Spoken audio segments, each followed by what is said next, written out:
घटना घडलेली बीडची लेक आमची डॉक्टर मुंडेताई हिचे असणारी निर्गुण एक प्रकारे ही हत्या आत्महत्या नाही तर हत्या झालेली। आज मी पीडित कुटुंबाची भेट घेतली आणि अनेक धक्कादायक खुलासे या ठिकाणी होत आहेत। त्यांनी जे पत्र दाखवलं त्या पत्रामध्ये फेब्रुवारीपासून तिला मानसिक त्रास होता हे तिच्या हँडरायटिंग मध्ये तिने धुमाळला दिलेलं पत्र आहे, पण या धुमाळने या पत्रावर काहीच कारवाई केली नाही आणि आज अंग काढून घेतोय की मला याची कल्पना नाही। यामध्ये एक धक्कादायक खुलासा आहे। मेडिकल क्षेत्रामध्ये काम करणाऱ्या डॉक्टर असतील, नर्स असतील, यांना माझं आव्हान आहे की त्यांनी पुढे यावं। या कुटुंबाने जे त्यांच्या बंधूंनी मला सांगितलंय की 16 महिन्यात 82 पोस्टमॉर्टम त्या आमच्या भगिनीकडून करून घेतलेले आहेत। 82 पोस्टमॉर्टम कशाला म्हणतात? ओव्हर टाइम करून घेतलेला आहे। तिला कामाचा दबाव, तिला मानसिक त्रास, त्याच्यानंतर तिथं हरासमेंट, पोलिसांची हरासमेंट, रिपोर्ट बदलण्याची हरासमेंट, फिट अनफिटचा दबाव, खासदार माजी खासदाराचा दबाव, पीएचा दबाव, तिथल्या गुंडांचा दबाव। माणूस जगणार कसं? एक ग्रामीण भागातून आमची ही लेक हालाकीच्या परिस्थितीमध्ये शिक्षण घेतलंय। आज फक्त 3 एकर जमीन आहे। तिच्या वडिलांना मी भेटलो, 3 एकर जमीन आहे फक्त, आणि त्या 3 एकरच्या जमिनीवरती कर्ज आहे, बोजा आहे सरकारचा। कर्जबाजारी होऊन लेकीला शिकवलं। कुठंतरी मुलगी आमची नोकरीला लागावी, तिला नोकरी लागली तर जगू सुद्धा दिलेलं नाही। आणि अशा याच्यामध्ये आज प्रत्येक जण कोर्ट झालाय।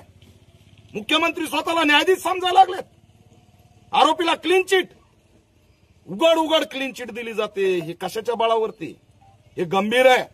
काल महिला आयोगाच्या अध्यक्षांनी जी प्रेस घेतली ती दुर्दैवी आहे आणि मला लाज वाटते की या महाराष्ट्राच्या आयोगामध्ये जी महिला बसलेली आहे, जी बाई बसलेली आहे, ती या महाराष्ट्रासाठी सावित्रीबाई फुले, जिजामाता रमाई अहिल्याच्या या महाराष्ट्रासाठी दुर्दैव आहे की अशी बाई महिला आयोगावर बसलेली आहे। तिच्या घरात लेक माती नाही का? कुणी मुली तिच्या घरात खानदानात नाहीत का?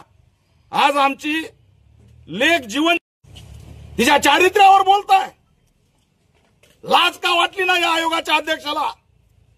मी सन्माननीय अजितदादा पवार यांना मागणी करतोय, तात्काळ आयोगावरून या रुपालीताईची हकालपट्टी करा।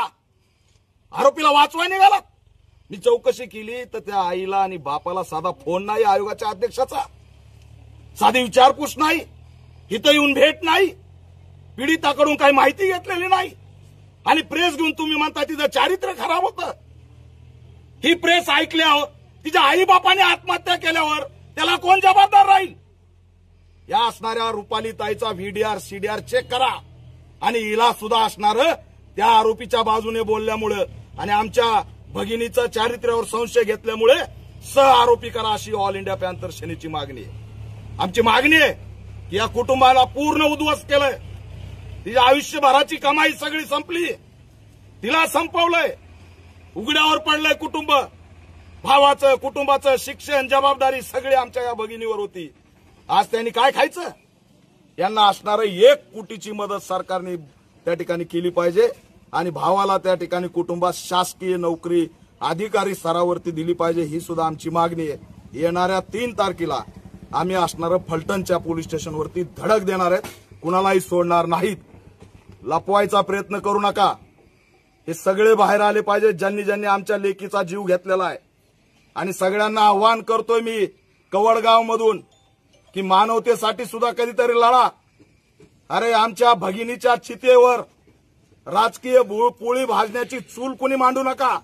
हा सर्वव्यापी लढा होतोय तर त्याला सर्वव्यापी लढा ठेवा, एका जातीपुरतं मर्यादित लढा ठेवू नका।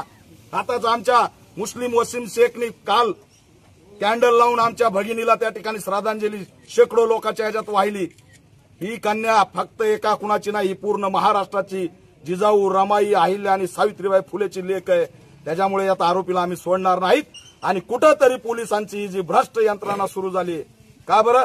अक्षय शिंदेचाच एन्काउंटर होणार काय? हा बदनेचा एन्काउंटर होत नाही काय? यांची प्रॉपर्टी जप्त केली जात नाही?